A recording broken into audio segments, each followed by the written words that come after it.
Halo, salam anak-anak sekalian ya. Berjumpa bersama Bapak ya. Perkenalkan nama Bapak Yaditya ya. Nah, di video pembelajaran matematika ya. Untuk video pembelajaran kali ini yang pertama ya, kita akan membahas satu topik yang cukup menarik. Nah, apa itu? Nah, ini ya, bilangan bulat dan pecahan. Nah, kalau berbicara terkait dengan bilangan bulat dan pecahan, itu kan sebenarnya materi yang muncul di semester 1 kelas 7. Nah, namun juga ini sebenarnya sudah dibelajarkan di bangku sekolah dasar. Jadi di kelas 7 ini sifatnya hanya mengulang kembali ya. Oke, langsung saja tanpa berlama-lama lagi. Kita akan membahas lebih dalam terkait dengan konsep dari bilangan bulat. Nah, yang pertama sebelum kita masuk ke definisi bilangan bulat, Bapak ada satu ilustrasi. Nah, tolong perhatikan di media pembelajaran ini ya. Nah, gambar apa ini anak-anak? Ya, ini merupakan gambar suatu termometer. Seperti itu ya. Nah, termometer ini gunanya apa? Ya jelas ya, untuk mengukur suhu. Baik itu suhu badan atau suhu ruangan, seperti itu. Nah, pada termometer ini terdapat beberapa angka atau bilangan. Nah, yang menunjukkan atau nilainya itu merupakan suatu bentuk dari nilai suhu suatu ruangan misalkan. Nah, nilainya itu ada angka 40, 30 misalkan, 20, kemudian 10, dan kembali ada angka 0, dan di bawahnya itu ada angka 10, 20, dan seterusnya. Nah, artinya ini apa? Bilangan yang berada di atas 0 itu menunjukkan ya, kalau di sini termometer berarti ini suhu yang bernilai positif atau suhu yang tinggi. Sedangkan kalau suhu di bawah 0, nah ini ke 10, 20 ini artinya suhu yang negatif dan suhu rendah, seperti itu bilang ya. Nah, kenapa Bapak menunjukkan termometer? Jadi termometer ini merupakan salah satu alat yang menggunakan konsep dari bilangan bulat itu sendiri. Oke, selanjutnya baru kita masuk ke bilangan bulat. Nah, bilangan bulat itu apa sih, Pak? Pastinya ada yang bertanya-tanya. Jadi bilangan bulat itu adalah suatu bilangan yang terdiri dari bilangan bulat positif, bilangan bulat 0, dan bilangan bulat negatif. Nah, bagaimana maksudnya? Tolong perhatikan ya garis bilangan berikut. Nah, garis bilangan ini dimulai dari negatif 6, negatif 5, negatif 4, kemudian ada 0, 1, 2, 3, dan seterusnya. Nah, seperti tadi Bapak bilang ya, bilangan bulat itu terdiri dari bilangan bulat. Yang pertama ya, Bapak bilang ada bilangan bulat 0. Itu apa? Ya jelas ya, 0 itu sendiri ya. Nah, 0 ini menunjukkan bilangan bulat 0. Kemudian, kalau bilangan bulat yang berada di sebelah kanan dari 0, ini ya. Bapak berikan tanda yang garis merah ini. Nah, ini kita namakan dengan bilangan bulat positif ya. Bilangan bulat positif dimulai dari 1, 2, 3, 4 dan seterusnya ya. Nah, ini juga bilangan bulat positif ini boleh kita namakan ya dengan istilah apa ya, bilangan asli. Nah, ini ya istilah baru untuk kalian semua, bilangan asli, atau nama lainnya boleh juga disebut bilangan bulat positif. Bilangan asli ini adalah suatu bilangan yang dimulai dari angka 1, 2, 3, 4 dan seterusnya. Itu ya. Nah, mohon dicermati baik-baik. Kemudian, kalau kita berbicara dengan kembali ke bilangan bulat, di sebelah kanannya itu positif, di sebelah kiri 0, itu kita namakan dengan bilangan bulat negatif.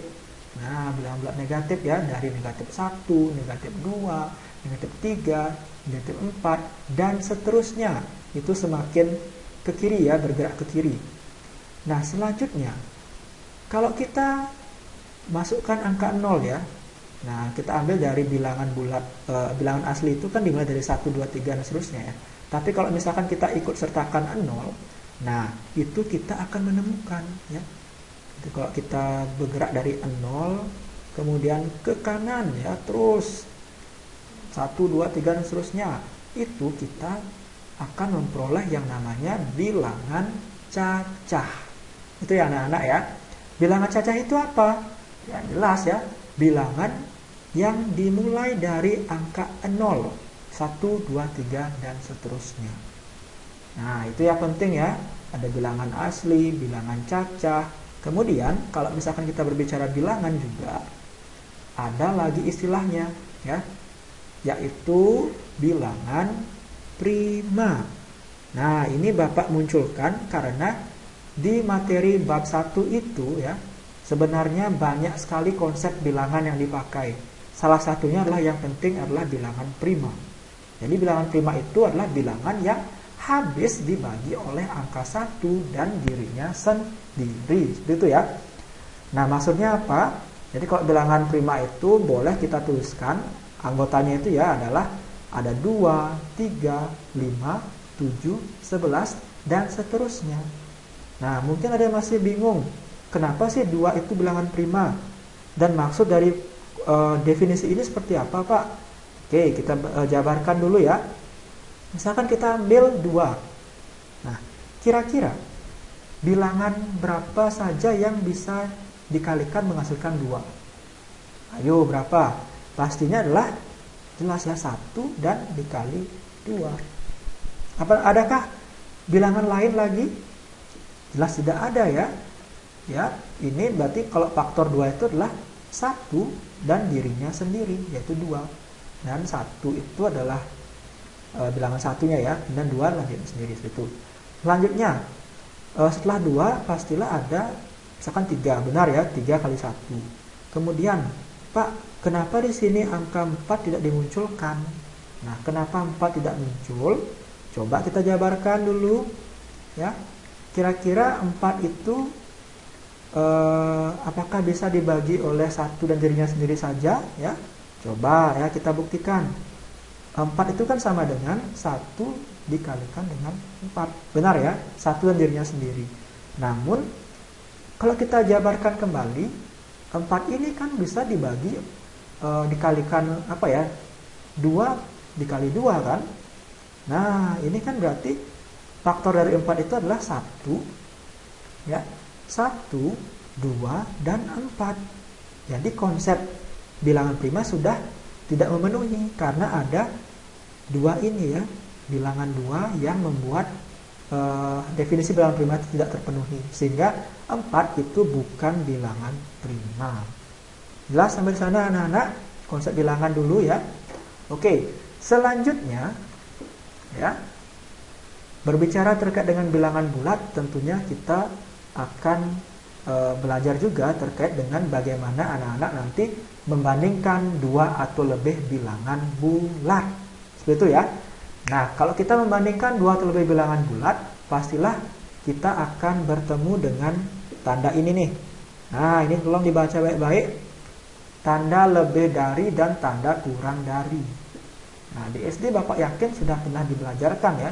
Jadi sangat mudah sekali untuk sekarang di SMP kita membelajarkannya ya.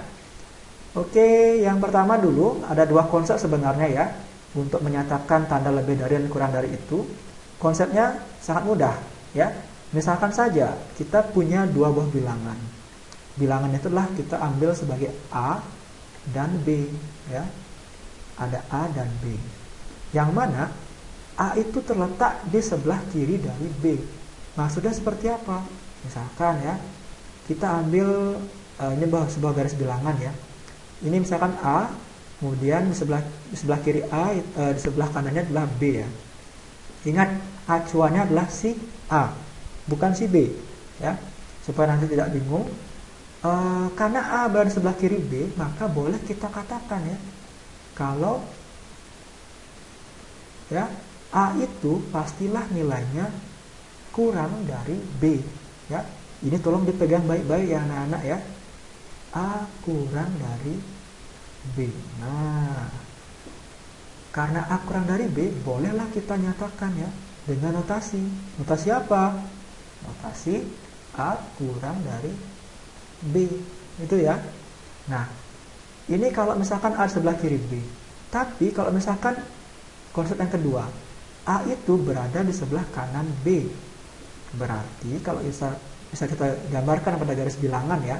Nah, jadi sangat penting untuk kalian untuk membuat satu garis bilangan. Misalkan ini B ya, dan ini A.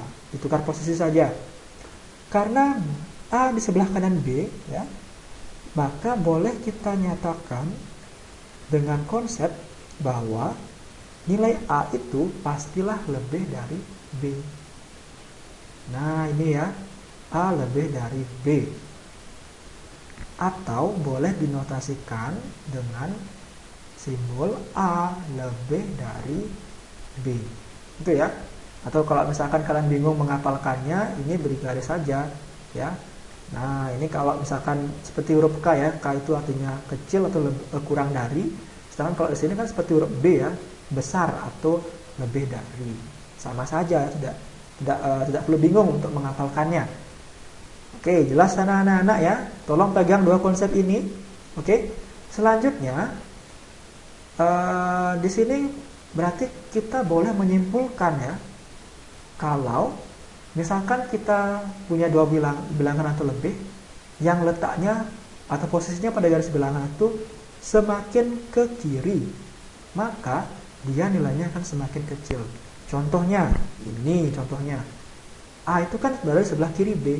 Berarti semakin ke kiri bilangan itu, maka nilainya semakin kecil. Dan yang kedua, kalau bilangan itu semakin ke kanan, posisinya semakin ke kanan, maka nilainya akan semakin besar. Ya, itu tolong dipegang baik-baik ya. Dua konsep kesimpulan ini harus dipegang. Nah, untuk selanjutnya, Bapak ada contoh soal. Kita kerjakan bersama-sama. Nah, di sini misalkan tentukan notasi yang tepat untuk mengisi titik-titik berikut. Negatif 4, titik-titik 0. Nah, apa maksudnya di sini? Nah, kita harus mengisi tanda apa? Apakah dia lebih dari atau kurang dari? Ingat, acuannya adalah bilangan yang ada di depan atau negatif 4 ini. Oleh karena itu, cara mudahnya adalah kita buatkanlah pada garis bilangan. Ya, misalkan saja kita buat di sini min 4, kemudian min 3, negatif 2 ya, negatif 1, 0, 1. Oke, kalau kita lihat baik-baik, 0 dengan negatif 4. Acuannya negatif 4 ya, jangan nolnya. Negatif 4 ini bagaimana posisinya? Berada di sebelah kiri dari 0. Nah, ingat, kalau semakin ke kiri berarti semakin kecil. Otomatis tanda yang tepat adalah A kurang dari 0 ya. Itu ya. Jelas sampai di sana anak-anak? Oke, bisa kita lanjutkan ya. Selanjutnya, ini kebetulan nilainya atau angkanya tidak terlalu susah atau tidak terlalu besar. Nah, bagaimana kalau angkanya itu terlalu besar? Seperti apa? Ini contohnya ya. Tentukan manakah yang lebih kecil kuantitasnya atau nilainya antara 74.536 dan 74.625. Oke, kalau misalkan contohnya seperti ini, maka cara yang lebih tepat untuk menyelesaikan soal seperti ini adalah ada dua cara ya. Yang pertama, kita harus membandingkan banyak digit masing-masing bilangan. Itu penting ya, karena kalau semakin banyak digitnya, otomatis bilangan tersebut pasti semakin besar. Sedangkan kalau semakin sedikit, ya semakin kecil. Itu kebalikannya. Kemudian kalau misalkan cara yang pertama tidak bisa kita tentukan yang mana lebih kecil, yang mana lebih besar. Karena apa? Karena digitnya sama, itu misalkan sama-sama 5, seperti ini contohnya ya. Ini kan sama-sama digitnya sebanyak 5. Otomatis langkah yang pertama ini, atau cara yang pertama ini tidak bisa kita lakukan. Oleh karena itu kita masuk ke langkah yang kedua, yaitu apa? Nah, yang kedua ini adalah kita menyatakan bilangan-bilangan tersebut dalam bentuk penyusunnya dan dibandingkan. Maksudnya seperti apa? Bentuk penyusunnya ini ya, nyatakan dalam misalkan ada puluhan ribunya gitu misalkan, puluhan ribu atau ribuannya atau misalkan ratusannya. Nah, masing-masing dicari, kemudian dibandingkan keduanya, seperti itu ya. Contoh biar tidak kalian tidak kurang jelas misalkan karena tidak terlalu jelas ya. Maka kita langsung saja contoh ini ya. Kita akan membandingkan 74.536 dengan 74.625. Ya, di sini karena digitnya juga sama-sama sebanyak 5 ya. Nah, ini kan otomatis cara yang pertama tidak bisa ya. Maka kita harus masuk ke cara yang kedua atau langkah yang kedua. Ya, pertama kita nyatakan dulu dia bilangannya. 74.536 dan 74.625. Oke, di sini karena dia berupa 5 digit atau puluhan ribu ya, berarti kita ambil dulu dari paling tinggi. Berapa? 70 ribunya ya. Sebagai apa? Sebagai puluhan ribu. Nah, ini juga sama. Ambil puluhan ribunya, berapa anak-anak? Ya sama ya, 70 ribu. Nah, karena ini kebetulan sama, maka tidak bisa kita tentukan yang mana lebih kecil atau lebih besar. Oleh karena itu, kita bisa bergeser ke bilangan ribuannya. Nah, kita tuliskan juga ribuannya itu bernilai berapa? Sama, bernilai 4.000. Ini juga karena sama ya, 4.000 ya. Nah, ini boleh tuliskan dulu 4.000. Ini sama. Nah, tidak bisa ya. Oleh karena itu, kita masuk ke ambil ratusannya. Ya, di sini ambil bandingkan ya. Ratusannya kan di sini 500, sedangkan di sini 600. Nah, sekarang perhatikan antara 500 dengan 600 yang mana lebih kecil? Nah, yang lebih kecil jelas ya, yaitu 500-nya. Sehingga tanda yang tepat di sini untuk melengkapi adalah kurang dari. Jadi kesimpulan ya, yang lebih kecil antara 74.536 dan 74.625 adalah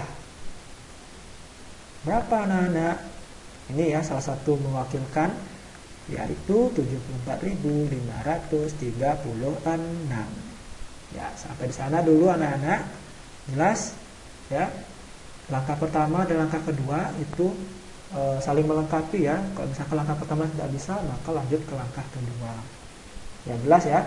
Selanjutnya, tadi kita membandingkan dua buah bilangan bulat positif. Kalau dua buah bilangan negatif, bagaimana Pak? Nah, seperti ini misalkan. Kita punya dua buah bilangan bulat negatif, yaitu negatif 98.336 dan negatif 94.825. Nah, kalau kita ingin membandingkan, caranya sama, hampir mirip ya. Yaitu pertama jelas kita menyatakan digitnya dulu. Nah, berapa banyak digitnya ini? Nah, kebetulan juga sama ya, sama-sama sebanyak 5 ya. 98.000, ini 94.000. Oke, karena digitnya sama, maka tidak bisa kita nyatakan yang mana lebih kecil ya. Oleh karena itu, masuklah ke tahap kedua ya. Kita nyatakan dua buah bilangan ini ke dalam bentuk penyusunnya. Nah, ingat di sini ada tanda negatif. Itu sangat penting. 98.336. Ya. Dan negatif 94.825. Nah, karena di sini ada bilangan negatif, sama-sama negatif ya kebetulan. Nah, ingat konsep yang tadi di slide sebelumnya. Semakin ke kiri nilainya semakin kecil, semakin ke kanan nilainya semakin besar. Berarti dua konsep itu harus dipegang anak-anak ya. Nah, di sini kita pecah dulu ya. Nah, kita nyatakan dulu bentuk penyusunnya. Ini kan puluhan ribunya adalah sebesar 90.000. Nah, ini ada isi negatifnya ya. Kita berikan tren negatif dulu biar berbeda dari yang slide sebelumnya. Nah, ini 90.000. Nah, ini juga kalau kita lihat ini kan digitnya adalah negatif atau puluhan ribunya adalah negatif 90.000. Nah, karena di sini sama-sama 90.000 berarti kan tidak bisa ya. Jelas ya, sudah pasti paham ya. Selanjutnya, maka kita bergeserlah ke ribuannya. Nah, keribuannya perhatikan. Kalau di sini ribuannya berapa anak-anak? Ya jelas negatif 8.000. Kalau ini bagaimana? Negatif 4.000. Nah, ini kan sudah jelas berbeda ya. Negatif 8.000 dengan negatif 4.000. Berarti bolehlah kita nyatakan, bandingkan ya, untuk mencari yang lebih kecil. Nah, oleh karena itu, ingat konsep sebelumnya, semakin ke kiri semakin kecil. Antara negatif 8.000 dengan negatif 4.000, yang mana lebih kecil? Ya, yang lebih kecil jelas adalah negatif 8.000 ya. Kenapa? Karena negatif 8.000 itu berada di sebelah kiri dari negatif 4.000. Atau kita notasikan saja ya, tandanya adalah kurang dari ya. Nah, karena di sini negatif 8.000 itu mewakili negatif 98.336, kesimpulannya adalah kesimpulan yang lebih kecil adalah berapa? Negatif 98.336 ya. Jadi cukup sederhana ya, tidak terlalu menjelimet sih menurut Bapak ya untuk materi ini, asalkan kalian paham dua konsep itu ya. Dua konsep yang tadi, kalau misalkan bilangan bulat semakin ke kiri semakin kecil, semakin ke kanan semakin besar.